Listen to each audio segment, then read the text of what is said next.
35 మంది దుండగులు హఠాత్తుగా సెల్ ఫోన్ షాప్ లోకి చొరబడి విధ్వంసం సృష్టించారు. పల్నాడు జిల్లా దాచేపల్లి పట్టణంలో జరిగిన ఈ ఘటన స్థానికంగా తీవ్ర కలకలం సృష్టిస్తోంది. పాత బస్టాండ్ సెంటర్లోని బుజ్జి సెల్యులర్ షాప్ లోకి మూకుమ్ముడిగా చొరబడిన కొందరు వ్యక్తులు వస్తువులను ధ్వంసం చేయడమే కాక యజమాని వర్కర్ పై దాడి చేసి బెదిరించారు. సీసీ కెమెరాలు ఆపి మరీ అరాచకానికి పాల్పడ్డారని షాపు యజమాని ఆరోపిస్తున్నాడు. గతంలో బెదిరింపులకు పాల్పడ్డ వ్యక్తులపై పలుమార్లు ఫిర్యాదు చేసినా పోలీసులు పట్టించుకోలేదని షాప్ యజమాని వాపోతున్నాడు.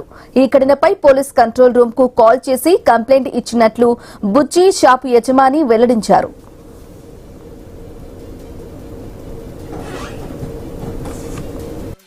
వర్క్ లో ఉన్న టైంలో మిగతా షాప్ వాళ్ళు 34 మంది ఎంతమంది అయితే ఉన్నారో అన్ని షాపుల వాళ్ళు కలిసి ఈరోజు మా షాప్కు రావడం జరిగింది.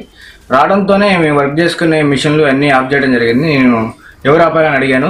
దానికి రివర్స్లో మళ్ళీ ఆపుతూనే ఉన్నారు. నేను సరే అని చెప్పి సైలెంట్ అయ్యాను. మా ఓనర్తో మాట్లాడుతుంటే నేను మా ఓనర్ దగ్గరికి వెళ్ళి నిల్చున్నాను. వేరే కస్టమర్ని ఒక అతను తీసుకొచ్చారు. మీరు మొబైల్ రిపేర్ చేశారు, దాన్ని వెంటనే పాడైపోయిందని. కానీ అతను ఆ కస్టమర్ ఎప్పుడు మా షాప్కి వచ్చిన వాళ్ళు కాదు. ఆ ఫోన్ మేము రిపేర్ కూడా చేయలేదు. మేము ఫోన్ తీసుకొని చెక్ చేస్తుండగానే మా ఓనర్ మీద చేయి చేశారు. నేను అడ్డం వెళ్ళినందుకు ప్యాట్లో రవి అని చెప్పి ఒక అతను ఉంటాడు. అతను నా మీద చేయి చేసుకుని న్యూస్ చూద్దాం.